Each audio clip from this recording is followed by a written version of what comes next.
यह एक ऐसे खतरनाक जेल की सच्ची कहानी है जहां से आज तक कोई कैदी नहीं भागा, लेकिन 3 ऐसे कैदी जिन्होंने वह कर दिखाया जो आज तक उस जेल का कोई कैदी नहीं कर पाया, और पूरी साउथ अफ्रीका की पुलिस उन्हें देखती रह गई। चैप्टर और screen presenting escape from Pretoria. साल 1978। जगह साउथ अफ्रीका। यह वो वक्त होता है जब काले और गोरों का भेदभाव है। नेशनल पार्टी यहाँ की रूलिंग पार्टी है, और अब बहुत सारी ऐसी ऑर्गेनाइजेशंस हैं जो नेशनल पार्टी के खिलाफ हैं और वो उनके खिलाफ आंदोलन करते हैं जो कि गैर कानूनी है। इन आंदोलनकर्ताओं में टिम और स्टीफन भी होते हैं जो कि व्हाइट साउथ अफ्रीकन्स हैं। वो सरकार के खिलाफ है और वो लोगों को जागरूक करने के लिए, अपनी बात उन तक पहुंचाने के लिए पैम्फलेट्स का इस्तेमाल करते हैं, जिन्हें बांटना बहुत ही रिस्की है क्योंकि अगर किसी ने देख लिया तो इन्हें अरेस्ट कर लिया जाएगा। साथ ही हर कोई इतनी आसानी से इन्हें एक्सेप्ट नहीं करता, इसीलिए दोनों एक तरकीब निकालते हैं। ये भीड़ वाली जगह में पैम्फलेट्स को रखकर उन्हें ब्लास्ट कर देते हैं, जिससे पैम्फलेट्स चारों तरफ बिखर जाते हैं और लोग उन्हें पढ़ना शुरू कर देते हैं। और जब ये ऐसा करते हैं तो पुलिस इन दोनों को पकड़ लेती है। पुलिस स्टेशन में टीम से मिलने उसकी गर्लफ्रेंड आती है जो कि एक ब्लैक लेडी है। वो उसे कुछ पैसे देती है जिन्हें टीम छुपा लेता है, और अब इन दोनों को कोर्ट लाया जाता है जहां पर इन दोनों का जुर्म साबित हो जाता है। टीम ने पैम्फलेट को ब्लास्ट करने के लिए 200 से भी ज्यादा बारूद बनाए थे, इसलिए उसे 12 साल की सजा होती है। स्टीफन ने उसका साथ दिया था, इसलिए उसे 8 साल की सजा होती है। ये सजा सुनने के बाद स्टीफन पूरी तरह से टूट जाता है, और जब इन्हें प्रिटोरिया जेल ले जाने की तैयारी कर रहे होते हैं, स्टीफन वहां से भागने की कोशिश करता है लेकिन वो पकड़ा जाता है, जिसके बाद उसे बहुत बुरी तरह से मारते हैं। इन दोनों को अब प्रिटोरिया जेल ले आए हैं जहां का वार्डन, जिसे हर कोई कैप्टन कहता है, वह इन्हें जेल के रूल बताता है। साथ ही कहता है कि तुम देशद्रोही हो क्योंकि ये दोनों व्हाइट हैं, और व्हाइट होने के बाद भी यह व्हाइट लोगों के खिलाफ है और काले लोगों का साथ दे रहे हैं। अब इन दोनों को जेल के अंदर लाया जाता है।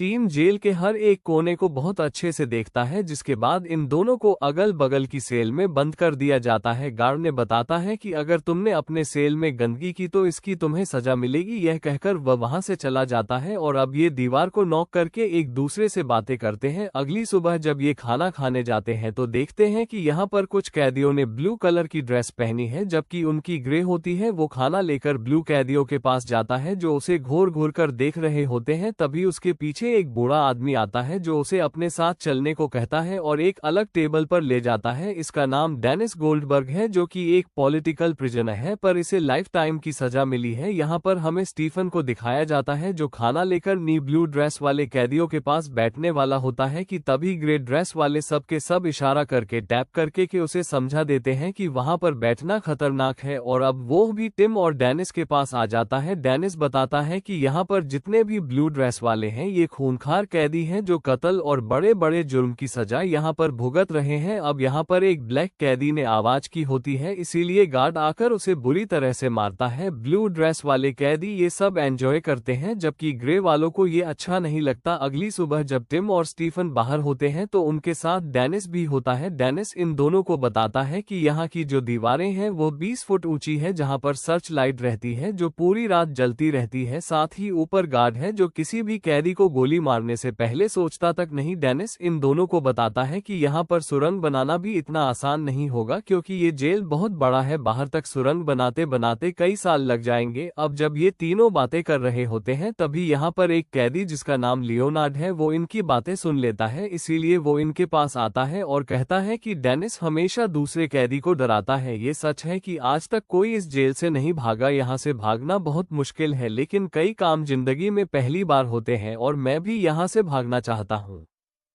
अगर तुम यहाँ से भागने का प्लान बनाओ तो मैं तुम्हारे साथ हूँ। और जब ये सब बातें कर रहे होते हैं तो ऊपर से कैप्टन यानी कि वार्डन इन्हें देख लेता है। उसे शक हो जाता है कि यह कुछ ना कुछ गड़बड़ करने वाले हैं। टम रात को जब अपनी सेल में होता है तो वह अपने सेल के लॉक को देखता रहता है और सोचता है कि इसे कैसे खोला जाए। 23 दिनों तक वो यही सोचता रहता है और 23 दिनों के बाद उसे एक आइडिया आता है कि अगर वो दरवाजों की नकली चाबी बना ले तो वह यहाँ से भाग सकते हैं। अगले दिन वह अपने दोनों साथियों को बताता है है कि अगर ये सब मिलकर लकड़ी की चाबी बना ले तो लॉक्स खोलकर यहाँ से निकला जा सकता है, और लियोनार्ड को उसके आइडिया में बिल्कुल दम नहीं लगता। वो कहता है कि यहाँ पर बहुत सारे दरवाजे हैं जिनमें बहुत सारे लॉक्स हैं, और इतने सारे लॉक्स की चाबी बनाने के लिए हमें बहुत सारी लकड़ी की जरूरत है जो यहाँ मिलना नामुमकिन है। स्टीफन कहता है कि अगर हम वर्कशॉप जाएं तो वहां से हमें इतनी लकड़ी मिल सकती है, लेकिन अब इन्हें सबसे पहले चाबियां के डिजाइन को बनाना होगा। और रोज टम गार्ड की कमर में लटके हुए चाबी के गुच्छे को बहुत ध्यान से देखता है और रात को अपनी सेल में आने के बाद एक एक चाबी का डिजाइन बनाता है, और इस तरह से 74 दिन बीत जाते हैं। अब उसने लगभग सभी चाबियां के डिजाइन बना लिए हैं, और अगले दिन जब ये वर्कशॉप में जाते हैं तो वहां पर टीम अपनी इस बोतल में जो हर एक कैदी के पास है, जिसमें वह अपनी चाय, कॉफी या पानी रख सकते हैं, उसमें टम कुछ लकड़ी के छोटे छोटे टुकड़े, फाइल और ऐसी चीजें रख लेता है जिससे वो लकड़ी को शेप देकर चाबी बना सकता है। और साथ ही वह बोतल के ऊपर से कपड़ा अंदर डाल देता है ताकि बोतल के हिलने पर लकड़ी आवाज ना करे। तभी वहां पर गार्ड आ जाता है और उसे टिम पर शक हो जाता है, इसीलिए जब इनका अपने सेल में जाने का वक्त होता है तो गार्ड इन सब की बोतल्स को चेक करता है और टिम की बोतल से सारा लिक्विड निकाल देता। उसकी बोतल को हिलाता है, लेकिन कपड़ा अंदर होने की वजह से उसकी बोतल से कोई आवाज नहीं आती और टिम इस तरह से बच जाता है। टिम अपने सेल में आने के बाद सभी चीजों को बाहर निकालता है और अब वह लकड़ी के टुकड़ों से एक चाबी की शेप बनाता है जिसे वो ग्लू से चिपका है। उसके पास फाइल होती है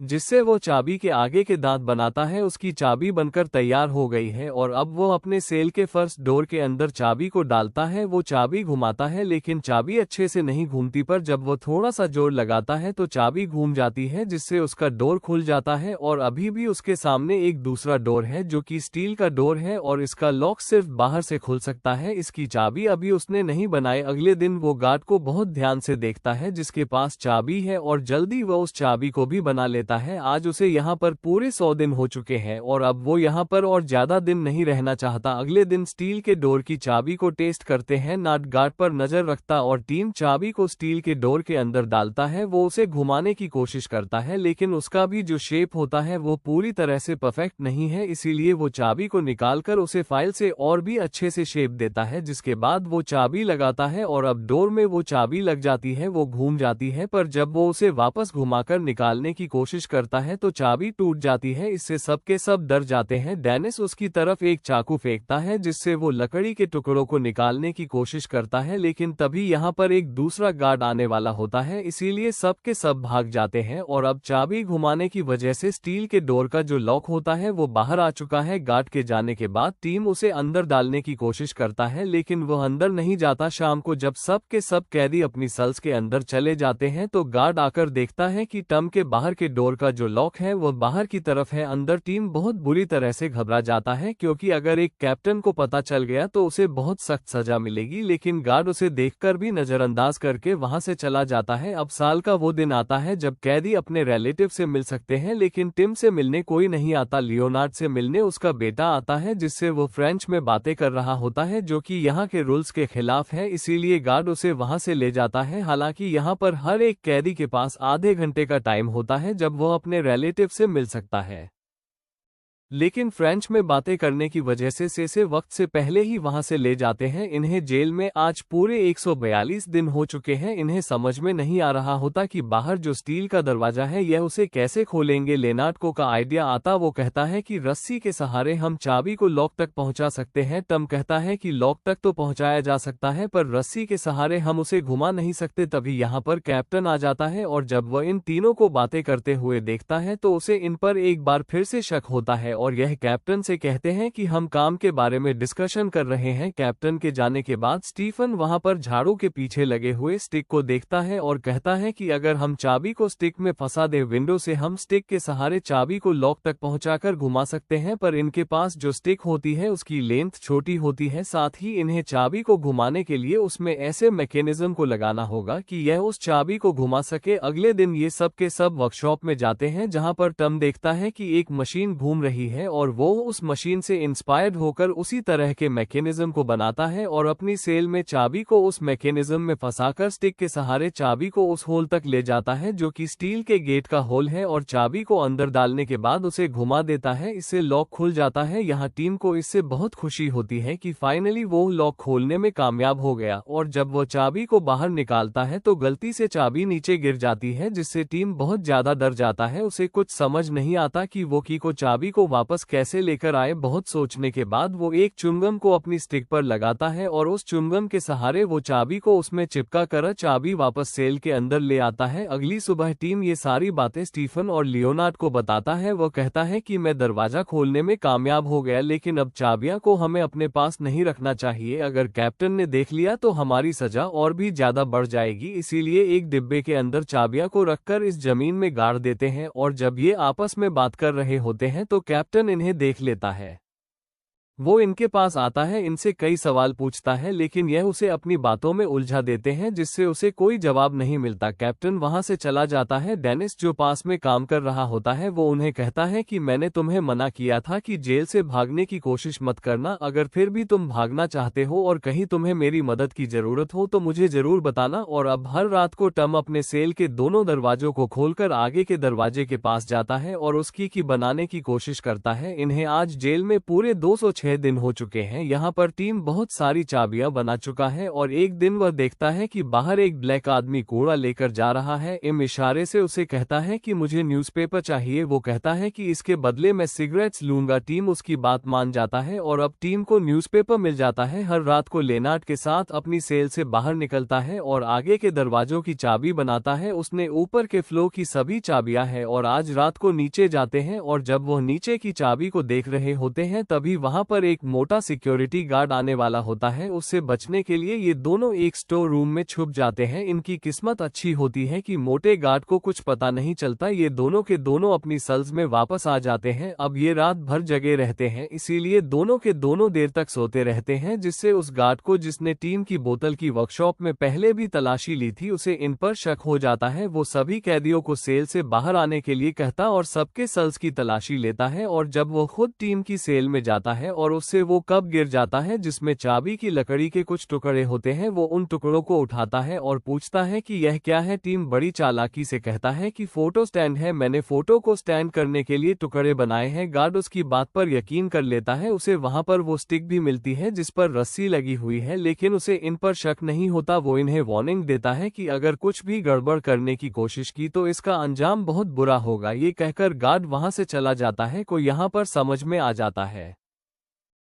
कि एक भी चाबी के टुकड़े को अपने पास रखना ठीक नहीं होगा, इसीलिए जेल के अलग अलग हिस्सों में चाबियां के टुकड़ों को छुपा देता है। और इस तरह से इन्हें यहाँ पर आज 400 से भी ज्यादा दिन बीत जाते और अब तक टीम लगभग सभी चाबियां को बना चुका है। उसने 39 चाबियां बनाई है। वह तय करता है कि जल्द से जल्द वह यहाँ से भाग जाएंगे। वो डेनिस के पास जाता और कहता है कि तुम्हें और तुम्हारे साथियों को भी हमारे साथ भागना चाहिए, और डेनिस और उसके साथी मना कर देते हैं। ये तय करते हैं कि अगली रात को ये तीनों के तीनों यहाँ से भाग जाएंगे। और एक दिन पहले स्टीफन की सेल में एक न्यूज़पेपर का टुकड़ा डालता है। यह वही न्यूज़पेपर है जो उसने उस कैदी से सिगरेट के बदले लिया था। इसमें इस जेल का नक्शा होता है। जी स्टीफन अच्छे से समझ लेता है। और अब अगली रात को ये तीनों के तीनों अपनी सेल से बाहर निकलते हैं। टीम एक बार फिर से डेनिस के पास जाता है और कहता है कि तुम भी हमारे साथ चलो, पर डेनिस मना कर देता है। और अब ये एक एक करके दरवाजा खोलकर आगे बढ़ने लगते हैं। जेल से बाहर निकलने से पहले ये अपने कपड़े भी चेंज कर लेते हैं, जिसके बाद ये तीनों के तीनों नीचे वाले फ्लो तक पहुंच जाते हैं। और अब ये गेट खोलने वाले होते हैं कि मोटा गार्ड यहाँ पर आ जाता है। ये तीनों के तीनों वही स्टोर रूम में छुप जाते हैं। मोटा गार्ड अब स्टोर के दरवाजे को खोलने वाला होता है, क्योंकि उसे शक है कि यहाँ पर कुछ ना कुछ गड़बड़ है। तभी हमें डेनिस को दिखाया जाता है जो अपने सेल के बल्ब को तोड़कर शॉर्ट सर्किट कर देता और जोर जोर से चिल्लाना शुरू कर देता है। इसीलिए मोटे गार्ड को ऊपर जाना पड़ता है। इन तीनों की जान बच जाती है। दरअसल दरअसल यह इनके प्लान का हिस्सा था कि जब भी ये स्टोर के अंदर जाएंगे तो ऊपर डेनिस किसी तरह से गार्ड को अपने पास बुला लेगा और ये तीनों के तीनों यहाँ से आगे बढ़ जाएंगे। गार्ड जब ऊपर जाता है तो ये तीनों के तीनों यहाँ से निकल जाते हैं और उस डोर तक पहुंच जाते हैं जो कि एक इलेक्ट्रिक डोर है और इसे इन्हें बटन से ही खोलना होगा, नहीं तो अलार्म बच जाएगा। और बटन होता है गार्ड के रूम में। लियोनार्ड कहता है कि मैं गार्ड के रूम में जाकर बटन को ऑन करता हूँ, इसके बाद डोर खुल जाएगा और हम यहाँ से निकल जाएंगे। लियोनार्ड ऐसे ही करता है,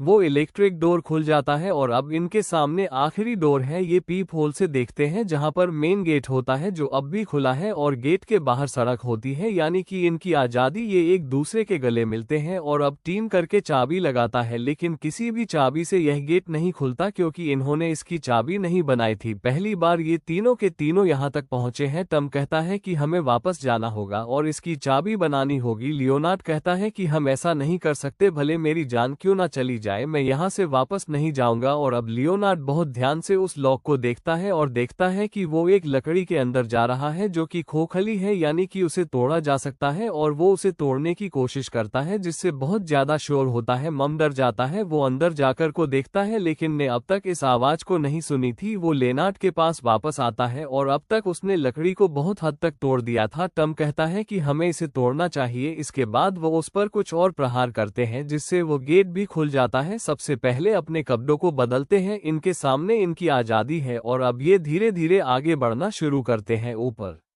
10 फुट की वॉल पर जो गार्ड होता है वो इन्हें देखने वाला होता है और उसके देखने से पहले टम उसे देख लेता है। तीनों के तीनों दीवार के पीछे छुप जाते हैं और मिरर से उस पर नजर रखते हैं और जैसे गार्ड वहां से जाता है तीनों की तीनों जेल से बाहर निकल जाते हैं। रास्ते में इनके सामने कुछ गार्ड्स भी आते हैं जो इन्हें पहचान नहीं पाते और अभी तीनों के तीनों टैक्सी स्टैंड पर जाते हैं जहां पर ये एक टैक्सी को हायर करके इस जगह से निकल जाते हैं। अगली सुबह जेल में गार्ड्स को पता चल जाता है कि ये तीनों भाग गए हैं, जिससे वो डर जाते हैं क्योंकि अब इनकी नौकरी खतरे में है। बाकी सभी कैदी इन पर हंस रहे होते हैं क्योंकि इन तीनों ने वो कर दिखाया जो आज तक इस जेल में कोई नहीं कर पाया। अब ये तीनों के तीनों यहाँ से भागकर एक के बाद एक कई बॉर्डर्स पार करके लंदन पहुंच जाते हैं और एक बार फिर से ये काले और गोरों के भेदभाव के मिशन को शुरू करते हैं। वहीं डेनिस जॉब भी जेल में होता है, उसे 22 सालों के बाद रिहा किया जाता है, यानी कि सन 1992 में, क्योंकि यह वो साल था जब पूरी दुनिया में काले और गोरों के भेदभाव को हमेशा के लिए खत्म कर दिया गया था। सन 1994 में नेल्सन मंडेला साउथ अफ्रीका के पहले ब्लैक प्रेसिडेंट बने। ये थी पूरी कहानी फिल्म एस्केप फ्रॉम प्रिटोरिया की, जो कि सच्ची घटनाओं पर आधारित है। उम्मीद करते हैं कि यह कहानी आपको पसंद आई होगी। चैनल को सब्सक्राइब करें और शेयर लाइक भी करें। कमेंट्स में बताइए अगली कौन सी मूवी को बताइए एचएम आपको।